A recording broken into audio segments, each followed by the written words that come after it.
As she said, I'm a state Republican executive committee man in Senate District 4. I was in 2018 to 2020 until I became the Sergeant at Arms under Alan West. And then I'm back again, was nominated and elected unanimously by the party to come back in just for where we're sitting at. There's your politics, and I'll leave it aside now. Texas is where I grew up, it's where I was born. I was born in St. Luke's Hospital back in 1972 in Harris County in Houston. I remember when Highway 59 was a two-lane in, two-lane out in the Sugar Land area, and there were cane fields everywhere. I actually remember most of Texas. As a kid, my dad was with the Texas Forestry Service. He was a fire marshal, and he helped to train fire departments, volunteer and paid all throughout the state. We worked on a lot of arson cases when I was a kid. He was an investigator that would go into Mexico across from Eagle Pass to Piedras Negras, as well as Del Rio. So at one point in my life, since I'm the number 2, being his namesake was kind of a curse because I always got in trouble and could never do anything fun, although I made my life tons of fun. Got out of high school, U.S. Army, became a firefighter after that, police officer, and a medic, paramedic, critical care, and an instructor. Got to travel the nation. 9/11 happened. The time 9/11 happened, I was actually a missionary in the Dominican Republic, a group called Young Life, and some of y'all heard of younglife.org. It's been around since the 1950s, and it was a non-denominational organization that brought kids to Christ from the street. So growing up Southern Baptist, that's not always our thing, but we were very prominent in some of the high schools in Sugar Land and Fort Bend County area. Matter of fact, Beyonce Knowles came to our group a couple times back before she became the booty shaker for the Super Bowl lady. We had a lot of high-priced people that came through in some of those areas, and then I went down to the Dominican Republic and built a youth camp down there for the kids down there. So I was present as an Army soldier whenever the Haitian earthquake happened. And at that time we had a Secretary of State, y'all may remember her, Hillary Clinton. Yeah. So funny how I mentioned those names and trafficking at the same time. What you're seeing now happen on our border is a travesty because right now we're the producers of the Johns who order the sex slave trade, the rape slave trade. Do not call it human trafficking. These children, men and women, and elderly are being enticed by our State Department, by organizations that are funded by our State Department in foreign countries. Your tax dollars is paying for this. I had the unfortunate ability to be in Guatemala back in 2017, I believe it was in March. There was not really an orphanage, it's more of a disciplinary, it was a state-sponsored school where the parents would drop their kids off all the way up into their teen years because they were bad. The girls in that school were being pimped out by the police. And there was an incident that happened where the girls got tired. And this was a functioning program where it was all ages, all teenage children to teenage ages. But a group of girls that were really most specifically tired set their mattresses on fire so that they would be rescued. The police locked the doors and watched 41 of those girls die. I was entered into the equation whenever I was asked to help as a critical care paramedic, no longer certified anymore, to get one to Galveston to our burn hospital there. 6 of them or 7 of them came to the U.S. I only know about the one that came to Galveston. Physically, her leg was burned off. As a combat medic in the United States Army is what I did from 2002 to 2014. Got to go to some of the coolest places, meet some of the craziest people. We try not to shoot too many of them. But at the same time, trafficking or the rape and labor slave trade was very prominent while George W. Bush was president, Barack Obama was president, and it's exacerbated under President Trump. Not due to him, but due to the policies that we could not get passed when we had a Republican majority in the first part of his presidency, which also yielded in a whole bunch of other problems. The elections, things like that, these are all the way we break down and tear down society. We demoralize people. The rape slave trade specifically is designed as a money-making tool. These are not children in the cartel's eyes. These are not children in the eyes of even some of our government officials, some of our charities that are supposed to be helping these folks out. These people, these children, women, some men, they're products. That's what they're seen as. Think about going home. I have three sons of my own. I actually physically lost a set of twins when I was in the Army in 2007. I delivered the first of two twins, and they were in the process of dying, and we knew that. And that was something I was unfortunately too used to, because being an Army medic, especially in special operations, we would be the clinic, we would be the hands and feet of villages. My job was to work with veterinarians to help get animals going, while I was basically the doc to get the village going. Nation building, hearts and minds.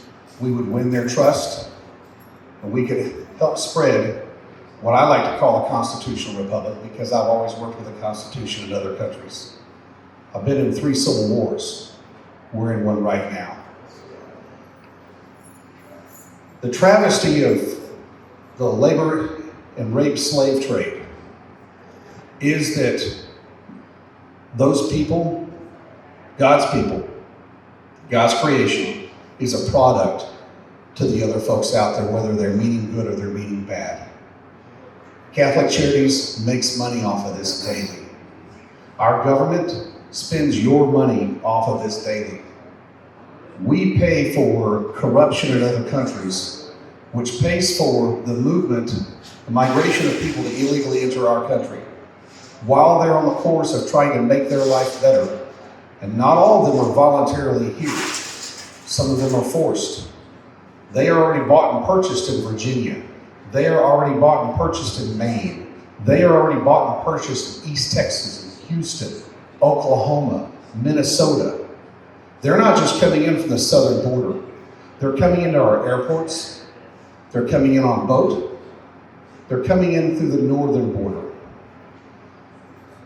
This is a daily occurrence. And unfortunately for those of you that live around here, you've seen the uptake of the Dukes of Hazzard, where it's car chases multiple times a day. Sheriff Coe, I never would have known who he was had he not come to Montgomery County and talked about his problem. Our state government, our police officers, our federal officers, their hands are tied by policy. When I raised my right hand for the Constitution, to defend the Constitution, as a United States Army soldier, twice, as a police officer, I even did it as a firefighter. That was just a process that my department did at the time. The department I was a captain on a rescue truck for, we had what you're seeing now in Houston years ago, stash houses. I was called to a man possibly having a heart attack in the street while we were there tending to him. We looked up and there were 70 people inside of a house. When I say a house, these two trusses right here in this wall, that house would fit just in this one area right here. That's how small that house was. That was in Harris County, northeast Harris County. We watched the rape slave trade in Houston with the Super Bowl while I was on active military duty looking for nuclear weapons. that obviously didn't come. That was great, but we were there for preventative measures. Houston was my home. I knew it very well. I still know it very well. I've been in oil and gas since I got out of the military. And one thing the oil and gas producers hired me for was what we call risk mitigation and safety. I was hired to make sure that nobody gets hurt on these ranches that we're on or by the oil lines that we're on. And as I worked out there to protect the men and women that are bringing us oil and gas, especially along the border from New Mexico down to Corpus Christi, so think about that. The cartels were heavily working on our oil lines. Oil field workers were getting murdered, they were getting kidnapped, or they were getting beat up, and their vehicles were being stolen so they could be driven further inland. No one's going to report it whenever a gauger's out there in the oil field at 2 o'clock in the morning and then a bunch of illegals overtake it. I had the unfortunate story hit Breitbart back in 2018. There was a story that was done on me whenever I found a 7-year-old girl who had been raped by about 27 men. We were able to fly her to Brooke Army Medical Center, and where she is now, I can't tell you. What country she was from, can't tell you that either. About 7 years old. I'm pretty good with age. They said it was about 27 men because that's how many they caught a little further, about 13 hours walk away, down south of Hebronville. So for those of you in the area, that's also happening here. The cartels are very heavy in Zapata and Starr County, where we have very limited, well, now the resources are coming. But for the past 10 years, we've had politicians at the state and federal level talk about this. We've got to designate the cartels as terrorist organizations. We've had people saying that since 2010. Same talking points. They're running for re-election, still talking about it now. At some point, you got to stop talking and you got to do. That 7-year-old girl, I was told later by the judge that took possession of her, custody, that she was doing well about 4 months later. But think about that. At 7 years old, the one thing that God designed for her to have and give to the man that was supposed to spend the rest of his life with her, and she no longer can have children. The abortion industry is fueled by the rape slave trade. Girl gets pregnant, woman gets pregnant, whatever. Take them down, get it pulled out, keep them on the bin for money. $650,000 a year is what a child brings in until we're done with them. Think of that. They're discarded. This happens in every major city in America. Mexico, South America. 2018, we also had 5 Ukrainian girls come across the border right before election night. The vehicle that they were driving, they spoke English. The vehicle they were driving, attempting to get into to drive on a private ranch down south of Hebronville, about 20 miles in from the border. It had a GPS in it. They could speak English. You knew they were from Russia or the Ukraine. They had that thing going. The 13-year-old looked like a 21-year-old model. Her virginity was going for $10,000 that night. We caught her about 5:30, 6 p.m. as her and the other 4 girls were getting into the vehicle. There was a 19 and a 21-year-old with her. They were all dressed up to the hilt. They were somebody's prize. After the DPS got there, we got to talking to these girls. The story of how they got to Venezuela by aircraft and then by boat. I want to say Veracruz, but that may just because it's got a meaning, but it's somewhere on the Mexican coast. That one girl's virginity was kept intact. But I need you to think about this. Everything else on her body was sold all along the way. That was her story. We're importing rape and slave trade into this country by the minute. And where we're not bringing in a rape-slave trade, the family units are being brought in, false family units. And those people that are in possession of children that by DNA no longer match theirs, those people are allowed into the country, even though it's a felony to kidnap a child, because that's exactly what that is, whether they meant to or not. Our law enforcement's being forced into dealing with this by policies. You guys finally saw something happen on, I think, Twitter. It was released out of Laredo a couple weeks back with Mayorkas and Raul Ortiz. And Ortiz was from this area as a border patrol chief. They were finally confronted by their own that said, bad things happen when good men do nothing. And these men that raised their right hand finally called out their management, and it made worldwide news.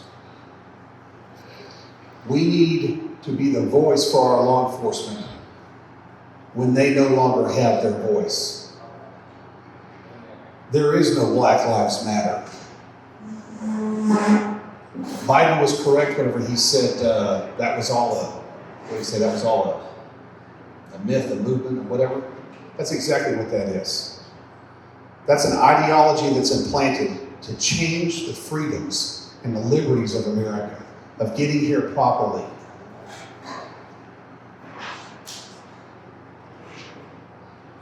Trauma to triumph.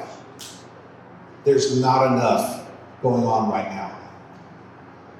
There's not enough of these rehabilitation areas because the need, the demand is outweighed by what is out there now.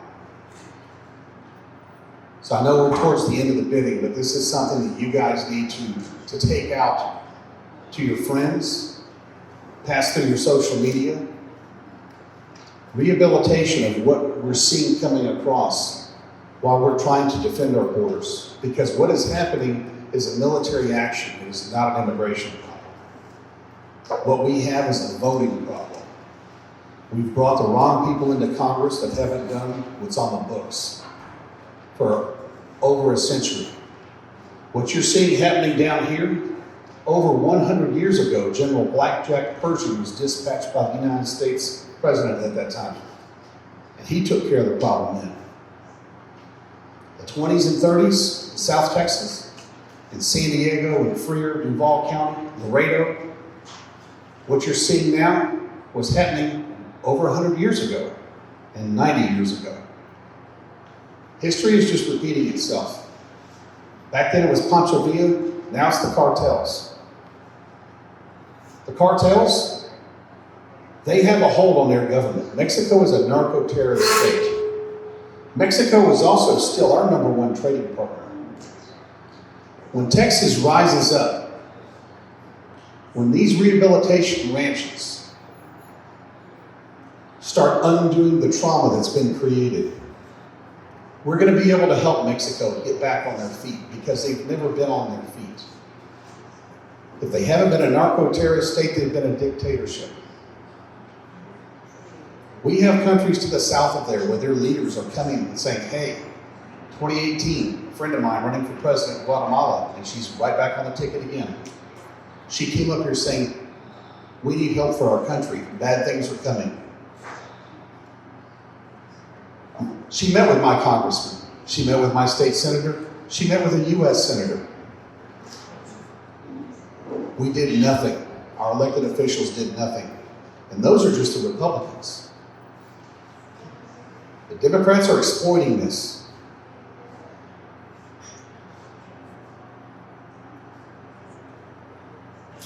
Trauma to triumph. These ranches, this ranch, it's just one. There are people across the nation that are trying to do exactly this here. And you're impacting this much. But where Monica's impacting this much, so is somebody else, and it builds. It starts with one. And if each one of you in this room could get serious and have a conversation with 10 of your friends, and you empower them to meet up with 10 of their other friends, think of the invasion of the millions of people that have come across that border. We could do the same with goodwill. A lot less money with a sincere conversation. The trauma of these victims doesn't go away. I have never been diagnosed with post-traumatic stress disorder, and they dropped the disorder, but that's exactly what it is. There's no polite way to talk about the memories I have. I don't have bad dreams. I remember people dying, soldiers. I remember bombs going off and 4-year-olds in different countries that carried suicide vests in the markets. That was my job. We're walking that into our country right now. The smells of that 7-year-old girl, I wake up to that at 3 o'clock in the morning. I have a 6-year-old son, an 11-year-old son, and my 16-year-old just started driving. He has a license. First thing I did when he got his driver's license is I gave him a standard. I said, here's a stick. Now you're going to learn the hard way. I get to go from being a father to 2 o'clock in the morning, remembering the tragedies in other countries.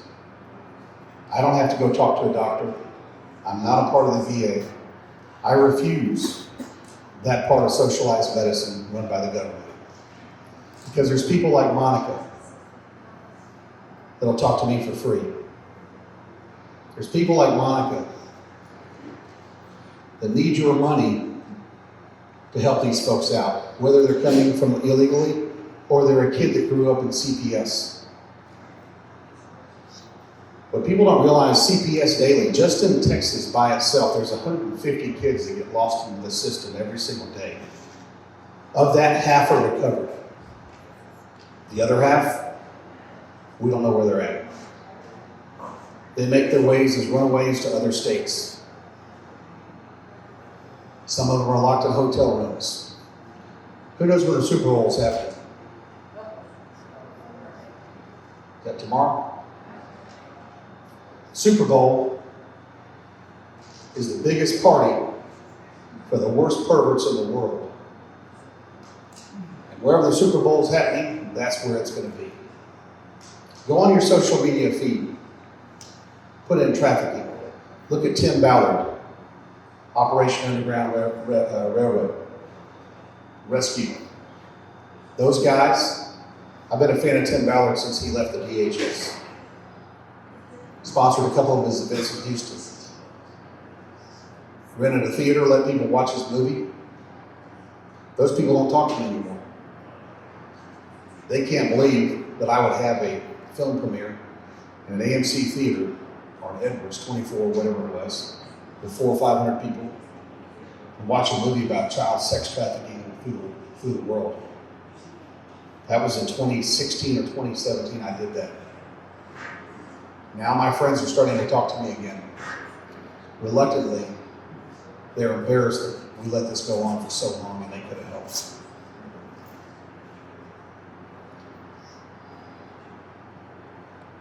Trauma to Triumph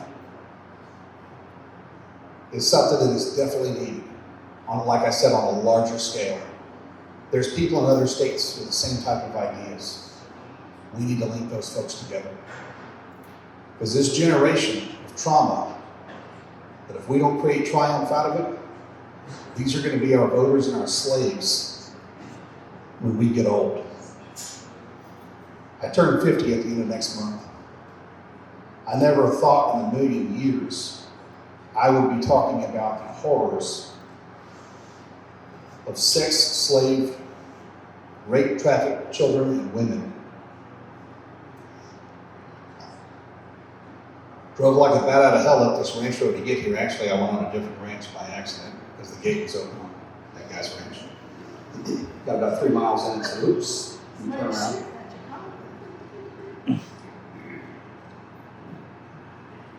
During the day, This place is God's country. I've taken pipelines through here. Matter of fact, the Epic Pipeline is this side of Rackettville, or wherever I'm at. I don't know which direction is which right now.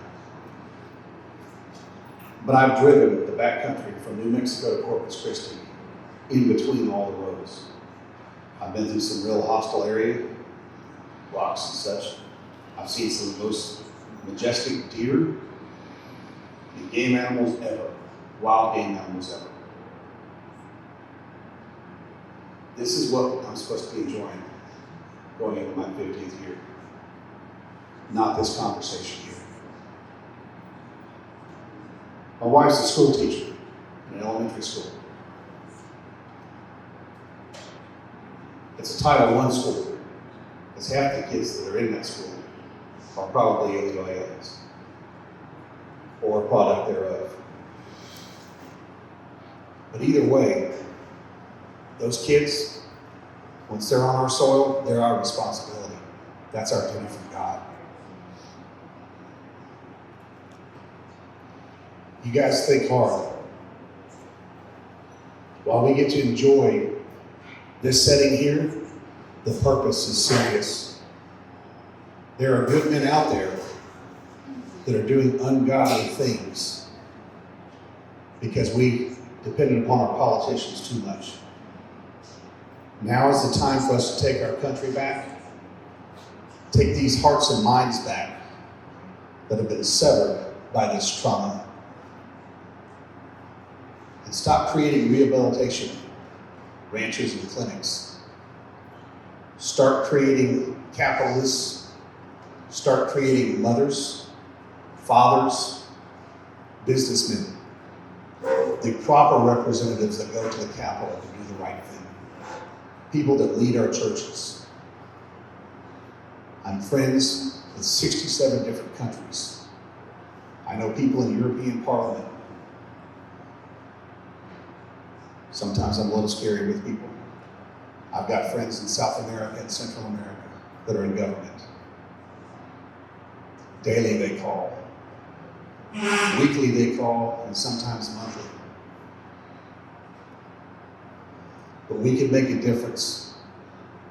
Because one of these kids here that gets out of this, one of these mothers, one of these sons, is going to grow up to be an appreciative leader that's going to make sure that everyone in his circle or her circle is taken care of.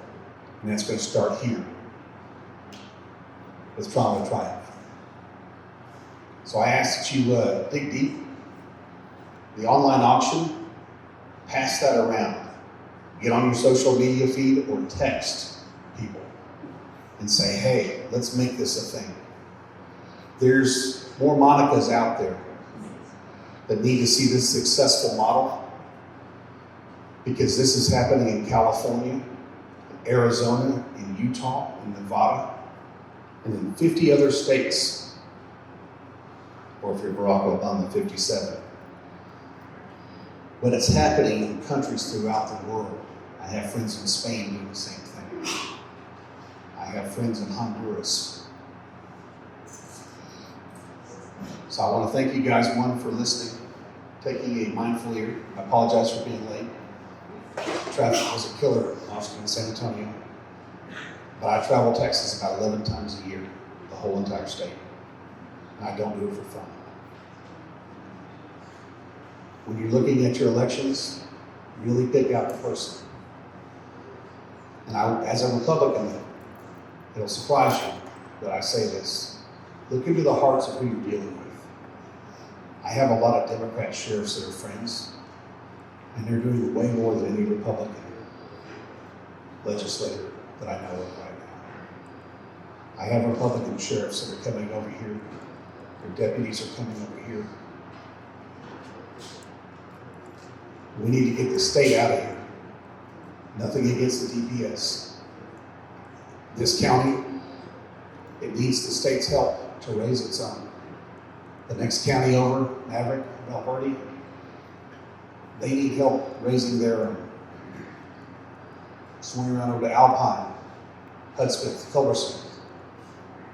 They need the proper monies allocated from our state budget to make their national, international problems go away with local solutions.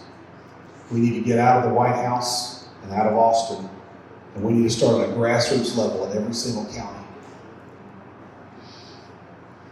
We need to lead by principle. This nation was built on God, period, and a Constitution.